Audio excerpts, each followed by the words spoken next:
It was a civilization of extraordinary ingenuity and inventiveness in every field, including warfare. But in ancient China, one weapon stood for power and prestige like no other: the chariot. In order to be a superpower, you needed to be able to count your chariots in the tens of thousands. Now, a major new excavation is helping to unlock the secrets of this ancient war machine. We were excited beyond words. Clues hidden in the earth for nearly 3,000 years reveal the complexity of its construction. Blimey, that is a huge wheel. The changing tactics that helped it rule the battlefield. Got him. And why it was so different from chariots in other parts of the world. Thousands thundered across China's battlefields. But how was the chariot really used in combat? And how effective was it? One way to find out is to bring a Chinese chariot back to life.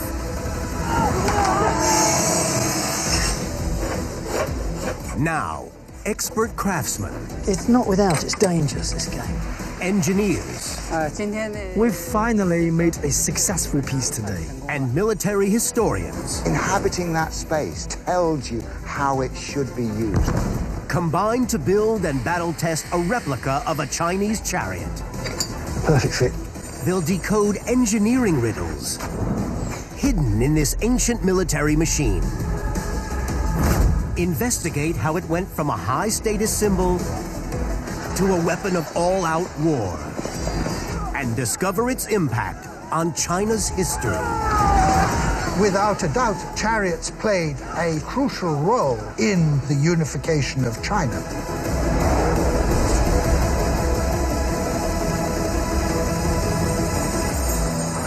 Chinese chariot revealed, right now on Nova.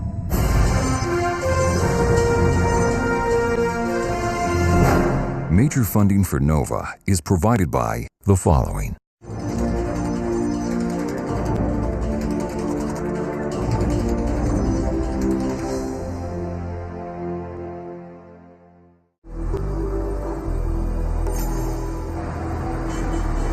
The country we know today as China was once a mass of competing states, frequently at war.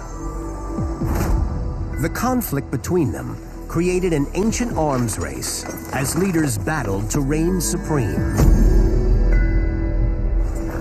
Kingdoms rose and fell on the battlefield. At the heart of this struggle was a weapon that was prized more than any other: the chariot. Yizhe Zhuang is a landscape archaeologist who's been studying ancient Chinese society. There are many archaeological sites all over China, and one thing that appear time and time again were chariots. So chariots definitely was very crucial part of ancient societies thousands of years ago. Although we can gather clues about chariots in the texts of ancient scholars, as China historian Robin Yates has discovered, many mysteries remain. They tell us generalizations, but they don't tell us exactly how they were used on the field of battle. Now, a new discovery in Hubei province, central China, in the town of Zaoyan, may help to answer some of these questions. In 2002, a vast ancient cemetery, about 200 times the size of a football field, was discovered. At the time, archaeologists were only able to unearth some of its treasures, leaving the rest buried. But modern-day tomb robbers have targeted the site. So archaeologist Qin Fang has been called in for a rescue operation. What a great day. It's a chance for the team to finish the work they'd started. He and his colleagues have been slowly unearthing the rest of the cemetery's hidden treasures. They've discovered 29 tombs, but one in particular stands out. After archaeological surveying, we realized this was a large mausoleum. This tomb is larger than the others, but its original inhabitant is missing. The skeleton appears to have been stolen. Who was he? Qin Fang excavates the remaining objects in the tomb. I think it's possibly some kind of instrument, a musical instrument.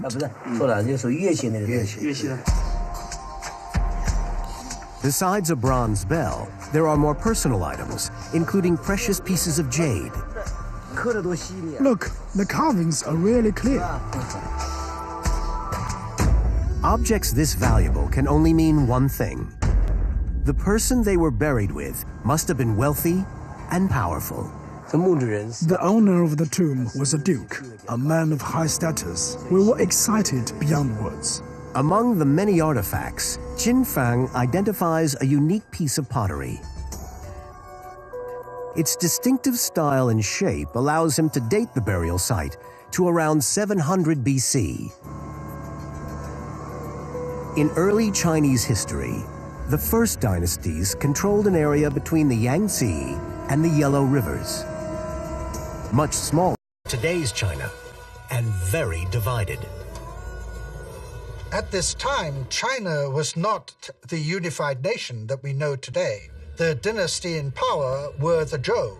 And when the Zhou came to power, they divided the country into smaller states and ruled with relative peace.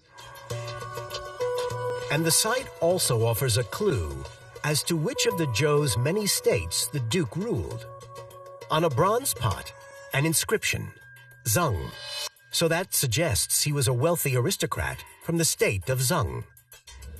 Historians believe it was a small, rather insignificant state, surrounded by larger enemies. Even though the Zhou ruled, over the centuries, the individual states would grow more powerful and started vying for control, constantly warring with each other. The most important find at the site could also have played a key part in those struggles. As they dig further, the archaeologists begin to notice subtle differences in the soil. In some places, color changes suggest the outlines of mysterious objects. They realize these shapes are the imprints left behind by ancient wooden structures which have rotted away over the 2,700 years they've been buried. Excavating is very challenging. The wooden structure has long gone. What's left is a hollow cavity filled with soil. So basically, we are tracing the soil inside the cavity. As they study the shapes, the site begins to make sense. They identify the outline of what looks like a platform, and in the center, an axle connected to two wheels. There can be no mistaking it.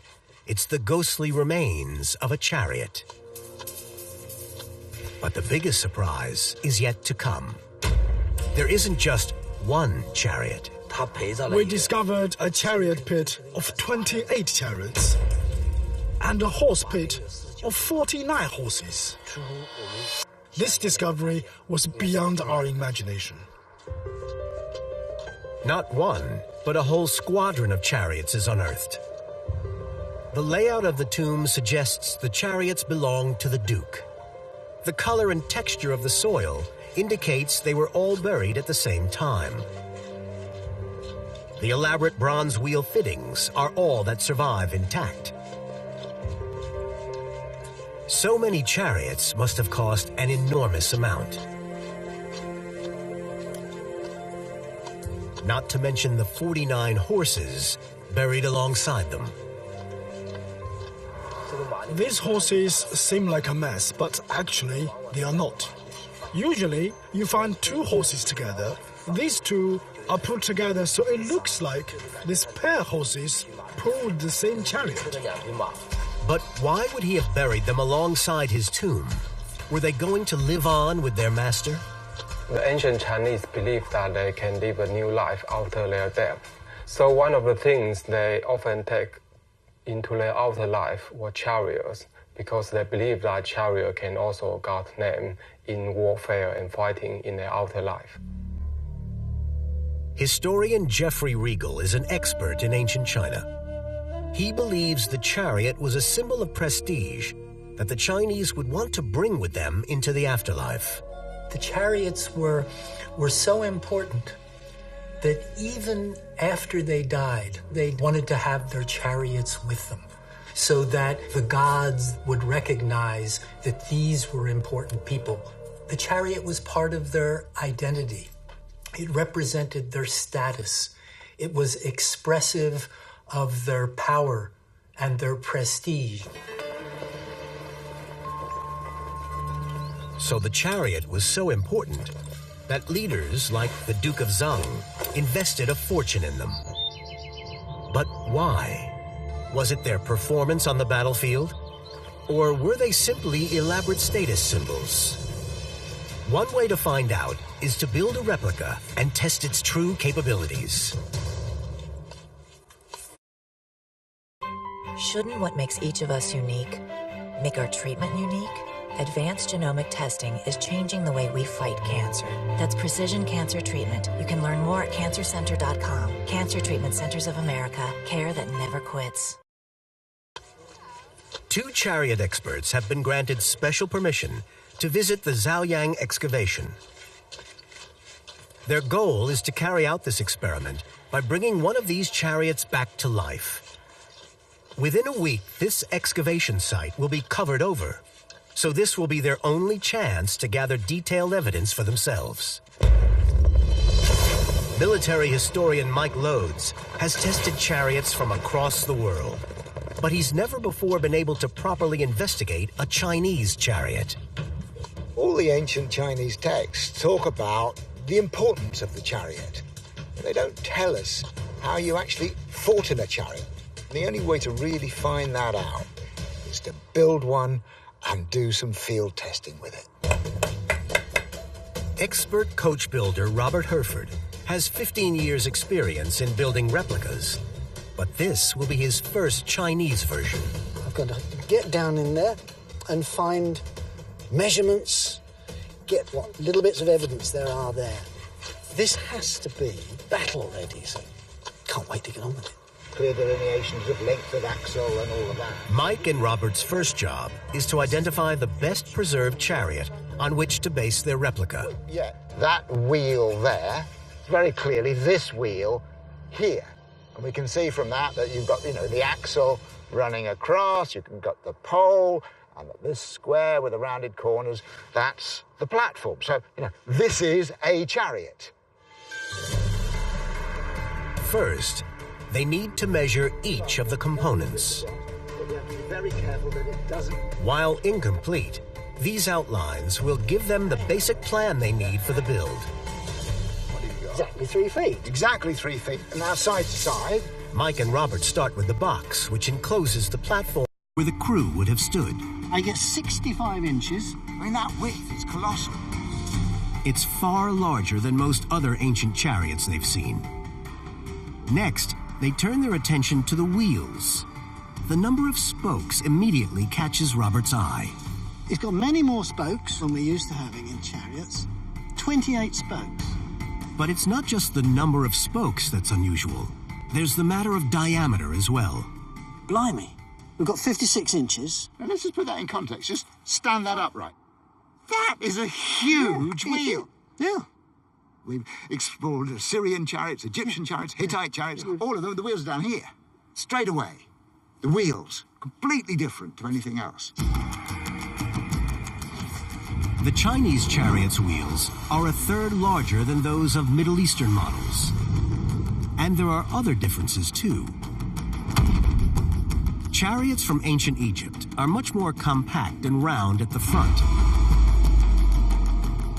with smaller, 6-spoked wheels on an axle positioned at the rear. The Chinese chariot is large and rectangular and has a central axle with giant many-spoked wheels. At first glance, it seems more like a cart than an agile war machine. But why would the ancient Chinese builders have used this bigger design? Mike and Robert think it might have been a way to cope with the tough landscapes of northern China.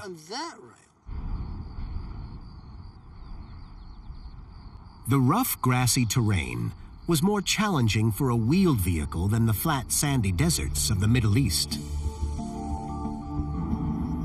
On rough ground, small wheels fall further down between bumps, producing a jarring ride. While the larger Chinese wheels are able to resist the gaps, stabilizing the vehicle. And the bigger wheels have a second advantage. They act like a lever, meaning less energy is needed to pull the wheel over the bump, so it's easier for the horses. The type of chariot discovered at the site played an important role in the wars during the Zhou dynasty. With that in mind, Robert is eager to start building his own replica. In his workshop in England, his first step is to create the rim of the chariot wheel using the ancient technique of steam bending. It gives you a stronger result because the grain follows the shape that you want. The wood must be steamed to a critical temperature of 100 degrees centigrade or 212 degrees Fahrenheit. The fibres become plastic at that temperature, and so you can bend it. And when it's cooled down, it sets hard, so it retains the shape. Now, we've got to go quickly here. We don't want this to cool down.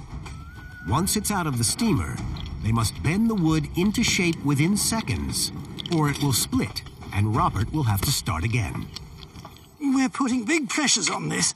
If it slips off, it'll fly back, and I mean, it could knock somebody's teeth out. It's not without its dangers, this game. Finally, danger averted. The rim takes shape. The chariots at the Zaoyang excavation date to a turning point in Chinese history, around 700 BC. When the Zhou dynasty had come to power in 1046 BC, they divided the land into regional states that remained under their control. But these states grew strong and rebelled. As the Zhou clung precariously to power, wars spread throughout ancient China as rival states attempted to conquer each other. It's this time when chariots came into their own, and we see larger and larger numbers of chariots on the field of battle. The main text that tells us about how battles were fought is the Zuozhuan, and it describes the numbers of chariots that you find. For example, here is one where the army has 700 chariots, and they are essential for success. Here is another example where the general has gathered together 800 chariots, and this is why this time period is called the Golden Age of the chariot.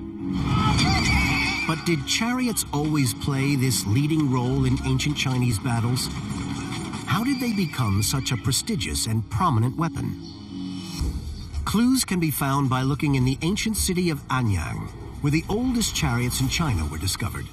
They date back 500 years before the Zaoyang chariots.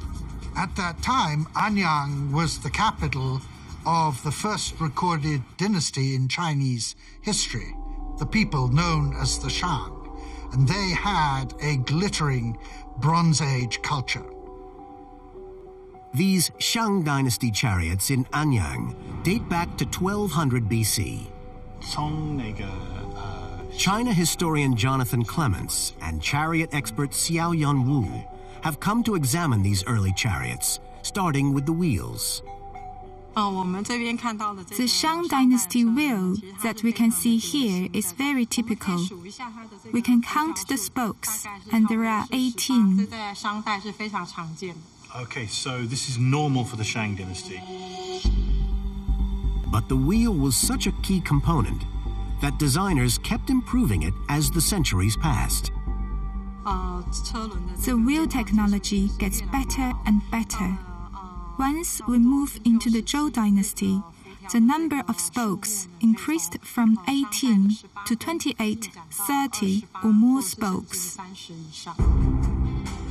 So the early wheel containing 18 spokes would transform over 500 years into a wheel with 28 spokes, just like the ones at the excavation site. But why would Chinese builders have added these extra spokes? This has a couple of benefits. The first is that the materials became lighter, which allowed the chariot to move faster. Also, more spokes increases the stability of the wheel. It's like a kind of built-in redundancy that if you have more spokes, if you lose one, then you still have a full complement of spokes that keeps you rolling.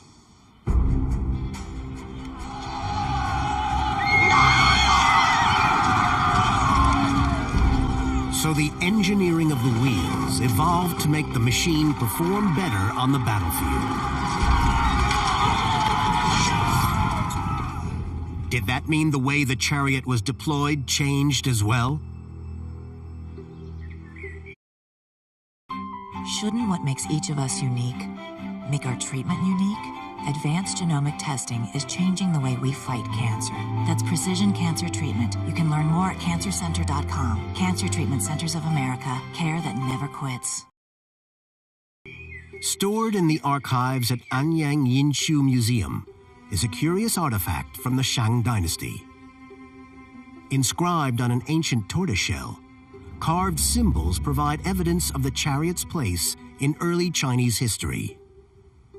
Jonathan Clements has come to meet expert Yu Ling He to see what the bones reveal.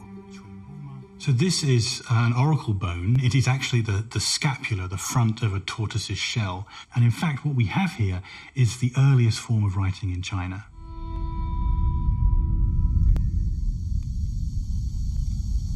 The Shang kings heated shells or bones until they cracked, and then interpreted these fracture lines to predict the future, which they carved on the shell as symbols. And one symbol in particular is very familiar. You can actually see the word for chariot. It's a picture of what it is. It's a horse drawing a wheeled vehicle. On this day, he asked the priest if he could order 2 people to fetch the right chariot. But there is something unusual about the way the chariot is depicted on the bones. The strange thing with a lot of the oracle bones is when the word chariot turns up, it's slightly different every time. It's like they're not sure how to spell it because it's like a new word they don't use very often. The chariot was a new invention, and the Shang didn't really know how to use it effectively. So we don't really know whether it was used on the field of battle or whether it was just a mobile command platform. It wasn't as dominant a machine as it later became. So at first, under the Shang, it seems the chariot played a minor role in combat. But over the centuries after their successors, the Zhou, came to power, the nature of warfare would change, and the chariot would become more important in battle. So the Zhou began to introduce technical innovations, which pose headaches for Robert. In particular, making a wheel with 28 spokes causes a major problem. The earliest Chinese chariots had only 18 spokes, which would have fit around the hub. The earlier chariots used round spokes. If you try to put 28 of these around this hub, you immediately find that there's no room for them. So there must have been some sort of development in the design. The chariots at the Zaoyang excavation site were little more than imprints in the dirt, so details of how the pieces were put together were not preserved. The answer may lie with an extraordinary discovery from 2004. A perfectly preserved Chinese chariot from close to the same time period, found during the widening of a canal. The chariot was buried deeply and submerged in water, which created an environment without oxygen, meaning the wooden structure was fully preserved. Examining the intact wheel gives Robert the solution for adding more spokes. In this chariot, the spokes are flat rather than round, meaning more can be fitted into the wheel hub. And this chariot also reveals other secrets about how the ancient Chinese builders constructed the wheel. The wheel was largely in one piece when we unearthed it, but when it dried out, many of the wooden pieces fell apart. That's very handy, because I need to find out how all these joints fitted together. And if you've got pieces which have come apart, it's so much easier to see how they were put together in the first place. During the preservation process, detailed photos were taken of the entire chariot. They reveal that the wheels were constructed using a mortise and tenon joint, where a protrusion at the end of the spoke, called a tenon, fits into a slot in the wheel rim called a mortise. This ancient joinery technique is used across the world, but there's something very distinctive about the way the Chinese chariot builders made this joint. These are the original spokes from the chariot. Now, these are the tenons which are going into the rim of the wheel. Two different lengths, I see. Yes, some of the tenons go all the way to the outer rim, and some only go halfway. Robert will need to work out the purpose of these two differently sized tenons.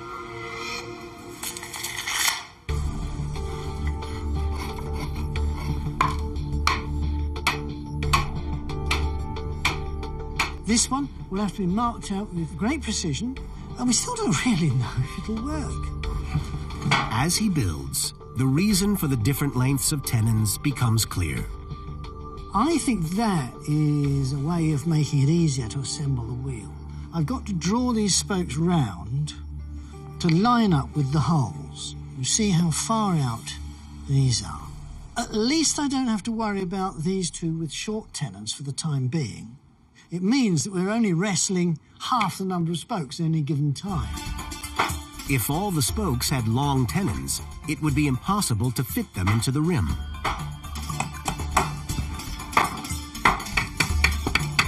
Got it. With the long tenons in place, the short ones can easily slide in. It's quite ingenious, really.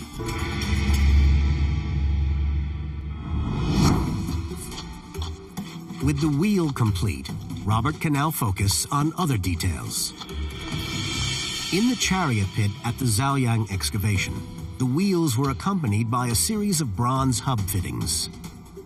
They tell us precisely what the wheel hub was like, and it's extremely long. The length of the wheel hub was critical to the design of the chariot. The hub is hollow and fits over the axle. To reduce friction, there are a few millimeters of clearance between the axle and the hub. If the hub is short, this clearance would cause the wheel to oscillate. But by having a long wheel hub, the unwanted movement is reduced. The wheel hub also bears the weight of the chariot, so adding bronze rings further stabilizes the wheels. That's the one against the chariot body. Laying the bronzes out, a clue as to how they might have been produced is hidden in the smallest of the fittings. And finally, the axle cap with its linchpin that stops the wheel falling off. The linchpin? It's a small thing, yet it's so intricate. Do you see along the middle there? There's a little seam. There is. And in there, another little seam. It's been several pieces, this, in a mould. The seams reveal that the bronze pieces were made in a mold. A foundry in Tianjin near Beijing is recreating the bronze fittings for the replica. The first item to be cast is the axle cap, which would have sat at the end of the axle with the linchpin and held the wheel in place. Jin Chao Wang from Nanjing Museum is an expert in historical crafts and has studied the way ancient Chinese metallurgists cast bronze. He shows how they used clay molds made in several different pieces. We put the inner mold together with the outer mold. Once they are together, there is a space between the two, through which the molten metal can flow. The molds are joined together and encased in clay, ready to receive the molten metal. This method hasn't been practiced for hundreds of years, so for Professor Wang, this is a critical moment. This step is the most important, pouring the molten metal inside.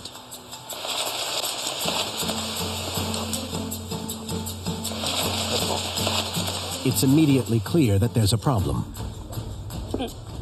The surface is rough. Yes, because of the steam. The high moisture levels in the clay produced so much steam that bubbles formed in the metal. The steam should have escaped, but it just remained inside. With a limited number of molds, they can't make the same mistake again. The clay is dried to reduce the moisture, and they go for a second attempt. This time, it works. After several tries, we've finally made a successful piece today. And they are also successful when they make the pin. These bronzes also include the seam that Robert first noticed on the ancient bronzes from the excavation, created where the molds were joined together. This line is the seam between the molds. This is the key evidence that shows this bronze was cast using the clay technique. Because of the high value of bronze back then, people would use as much bronze as possible to decorate their chariots. That's the reason why we find so many bronze decorations in these excavations.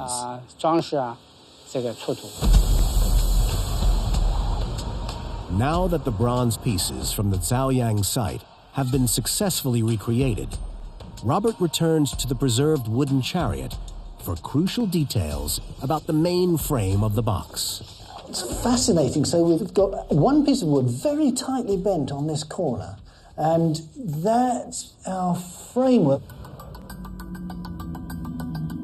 If the corners were built from two pieces of wood joined together, they would cause weakness to the structure. So the ancient Chinese builders used solid pieces of curved or bent wood at the corners to create the final shape. Steam bending couldn't achieve such a tight bend. Instead, Robert thinks the solution may lie in the natural landscape. This is a naturally bent branch. There's a lot of natural strength in that shape. It's what you call a grown bend, and I'm sure that's how the ancients would have done it. Robert is replicating the techniques of the Chinese chariot builders by using a naturally bent piece of wood to form the corner of the railing for the box. You can see the grain following round the shape of the timber here. So that's as strong a piece of timber in that shape as we can find. He glues the pieces together on the straight section to make as strong a joint as he can. Something which was impossible to bend in the flat, we've made into an item that we can use in this chariot. Robert is starting to assemble the major components of the chariot: the wheels, the pole which connects to the horses, and the box. The positioning of the box centrally over the axle is one of the defining characteristics of the Chinese chariot. Robert is more accustomed to making Middle Eastern chariots, such as those used by the pharaohs of Egypt, where the axle was positioned at the rear. In that design, the center of gravity of the box is suspended between the axle and the horses. This made the structure springy, adding an element of suspension. That system improves the smoothness of the ride, so why didn't the Chinese chariot adopt this technique as well? It turns out that the Middle Eastern configuration has a drawback. It puts more weight on the horses' necks. By putting the load right over the axle, the Chinese chariot and its load can be heavier, and the reason it needed to be able to carry more weight is revealed in ancient texts. The Chinese war chariot was unlike war chariots in the West. It was designed for a crew of 3, not of 2. And we can see this in the writing of the military expert Sun Bin. 士故上射为左. The one who is good at archery is on the left. A good driver is the one in the middle. And one who has no particular ability is on the right. But just how effectively could they fight in such cramped quarters? And what was the role of the third person on the right of the driver and archer? It's one of the key questions that testing the replica chariot will help to settle. Robert is pushing to get the chariot finished so testing can begin. The base of the floor will be woven rattan, a lightweight and flexible traditional material. There's a fair bit of give in this, but I think that may give a nice little bit of bounce to the floor, so that the floor, in fact, is more comfortable to stand on. Flakes of red paint found at the Zhaoyang excavation were used to recreate the way an ancient chariot appeared. The colour is very important in our chariot here, because this chariot is a big statement of visual effect. So it's not just a decoration. And the polished bronze wheel fittings have arrived from China. Doesn't it just make a huge impact? It also does a job. It's stopping the end of the hub from splitting. And there we are, perfect fit. The replica chariot is almost ready for testing, a process that could provide an insight into the chariot's role in battle. There's still a big debate about how effective the chariot was. Some scholars argue that it was like a tank. It was very effective. And others argue that it was very fragile. It could be easily broken. There were different ideas about how chariot was used in a battle. For some scholars, chariot were used in the middle of very brutal battles, whereas other scholars think that chariot was more a command post situated by the outer skirt of the battle. But actually, no one really is sure how exactly chariot was used in a battle. And even the ancient military texts give conflicting accounts of the chariot's effectiveness. The military strategist Sun Bin, who lived around 300 BC, describes their strengths and weaknesses. This is Sun Bin's Art of War. Where the terrain is flat, the advantage belongs to the chariots. Xian, Ze Li Tu. On difficult ground, that's advantageous for infantry. You can see that sometimes the chariots had the advantage and sometimes the infantry. So it's very difficult to decide whether or not chariots really had a tactical advantage in a large battle. Now, some of these questions can be tested. After more than 200 hours under construction, a Chinese chariot from 700 BC, their golden age, rolls into action. Using measurements taken from the ancient skeletons, the team has chosen a powerful pair of horses, similar in stature to the horses that would have pulled the original chariots. And the most important feature, its giant multi-spoked wheels, are ready for testing.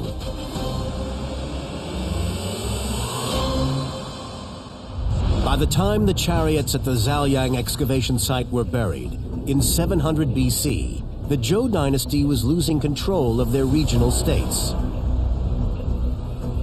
Smaller, weaker states were being conquered and absorbed by richer and more powerful neighbors. Many had succumbed on the battlefield, where the chariot was more prolific than ever. But exactly what role did the chariot play in these battles? The first step is to discover how well a crew could function in a chariot box. Mike's first test is to explore the role of the archer, positioned on the left of the box. He sets up some targets to represent enemy troops. It's the driver's job to position the chariot so the archer can get off his shots. But I want to find out, how well can an archer operate? Because if the archer can't operate, then it's just a parade vehicle. We have to see how it works as a weaponized vehicle. The Chinese chariot would have normally carried 3 warriors. But to get accustomed to shooting from this platform, Mike is accompanied by only a driver. The box's low sides would have offered little support to the men if they stood upright. So Mike explores another possibility, that the archer could have operated in a crouching position. Inhabiting that space almost tells you how it should be used.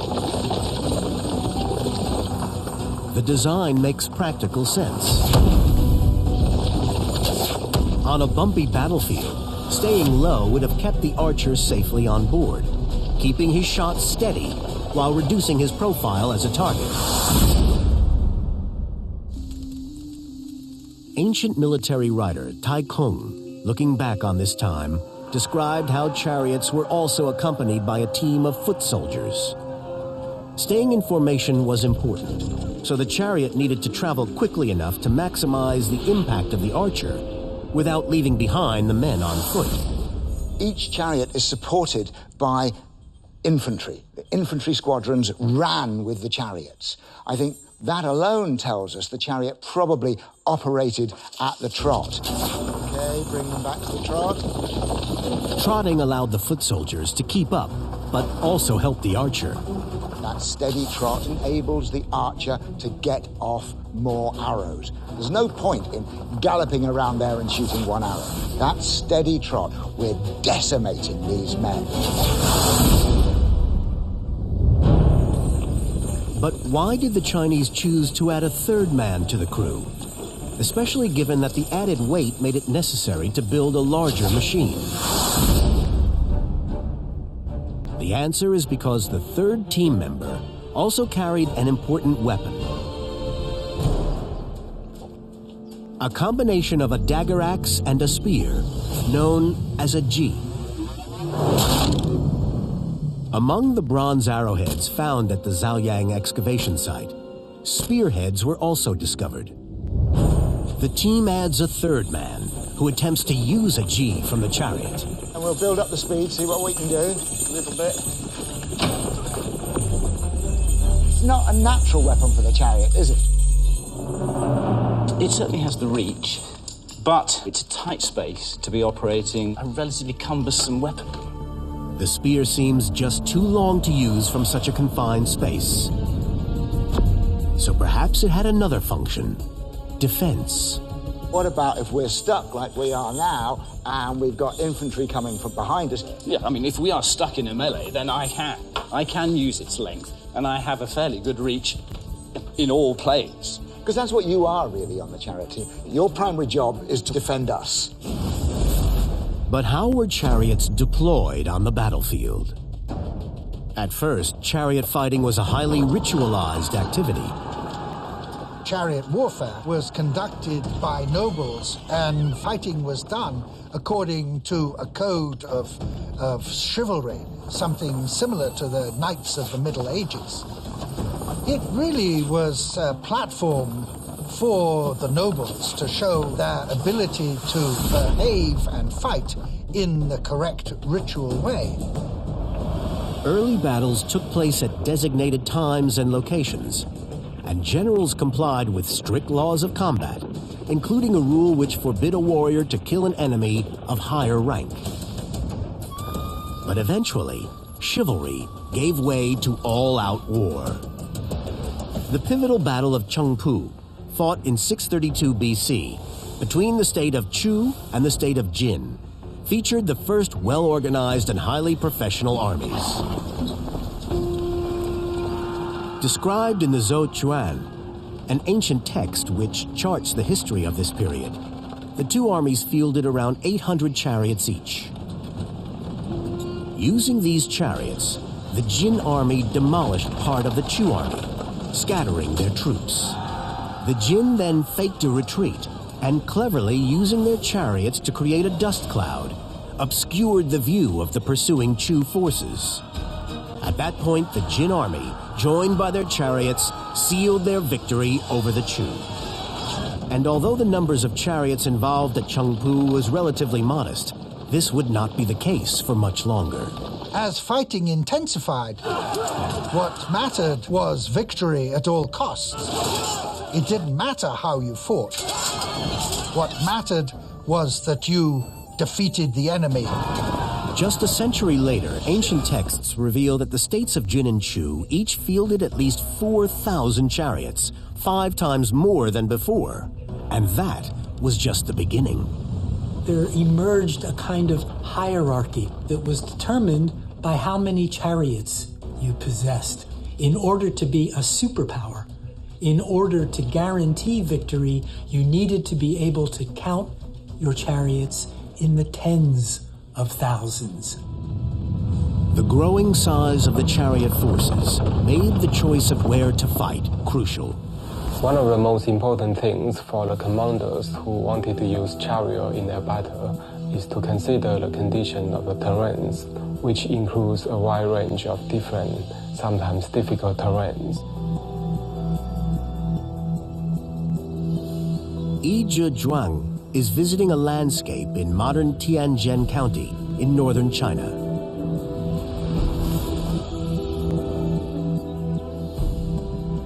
This region was much fought over in ancient China. So look at this very unique landscape. At the far end were the mountains linking the central plain with the Eurasian steppes, whereas in the middle are flat, very wide and open plains. This would have been perfect place for a chariot battle. Although this land is now covered in crops, hedges, and trees, the land underneath is flat and would have been similar to the test field in England. To assess how steady the ride would be, Mike tests the chariot under ideal conditions on the flat field. There's no doubt about it, it is a bone shaker. The wheels may be big, but they're still solid and they're on a solid axle, and so it's a very jarring ride. But the ponies are pulling this along at a fair lick and with tremendous maneuverability. This thing is spinning on its own axis. But the maneuverability of the chariot couldn't get it past every obstacle. Ancient writers specified the terrains chariots should not be used on, including ravines and ditches, high mounds, and sharp hills. And this advice became ever more important as the scale of the battles grew and the regional states conquered each other. Now, after 8 centuries of struggle, just 7 states remain, growing ever larger, richer, and more territorial. It meant leaders were forced to take their chariots further afield and face more difficult terrain, limiting their ability to use them. And blocking enemy chariots became a defensive tactic. For the regional leaders, they were building a lot of walls like this one, which created barriers for the chariot to move around. So this divided territorial landscape has become incredibly difficult for chariots. The chariot was being stretched to its limits. And by the time the Zhou dynasty finally collapsed, a more versatile military unit had begun to make itself felt. The cavalry. Traditionally, war horses in China had only been used for pulling vehicles, not widely for riding. This changed from around 500 BC, when states battling with tribes from Mongolia began adopting their enemies' tactics of riding horses. The rise of cavalry and horse-mounted archers soon challenged the chariot's dominance. To see just how much more agile the ridden horse is, Mike tests how a mounted archer would fare against a chariot.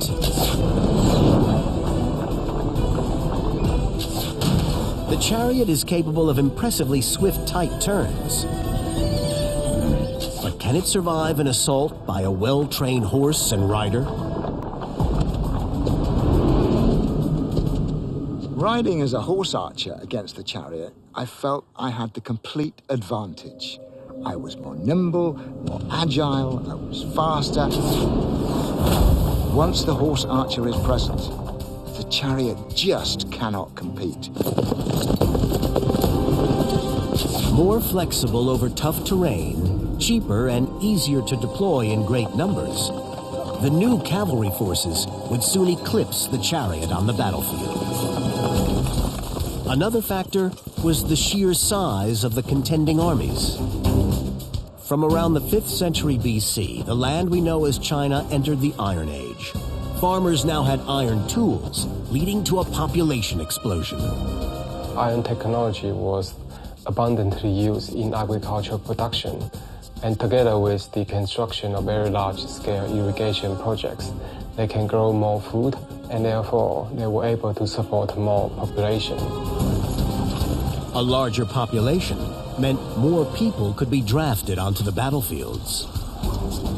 Being able to put a large army into the field, an army not simply of tens of thousands, but literally of hundreds of thousands, was crucial. And one state would become particularly famous for its massive armies, the state of Qin. It was Qin that would eventually defeat all other surviving states, finally unifying China under one emperor and one name. The Qin still used chariots, but they also mixed in cavalry with them, as well as infantry. So by the time of the Qin, the era of the chariot was over. Although the golden age of the chariot was past, its role in the centuries of battle, which saw the many states struggle for dominance, meant this machine had played its part in creating the nation of China. It's clear that the chariot played an important role in the warfare that led to the unification of China. Without the chariot, I think that China could not have been unified. The chariot was no longer dominant on the front line of battle, but it remained a powerful symbol. The glory and prestige of centuries of warfare had ensured its place at the heart of Chinese civilization. And a fitting tribute can be seen in the tomb of China's first emperor, Qin Shi Huang. Along with the famous terracotta warriors, he was buried with a pair of breathtaking bronze chariots. Many cultures in the world have chariots, but for the ancient Chinese, chariots were very special. They used chariots to showcase their power and prestige. Through building and testing the chariot, the team has gained a telling insight into why it was so highly revered by the ancient Chinese. Can you imagine them in their hundreds, in their thousands? That noise, that clatter. It was the state-of-the-art technology of its day. Its day passed, but in its time, this was the best military vehicle possible.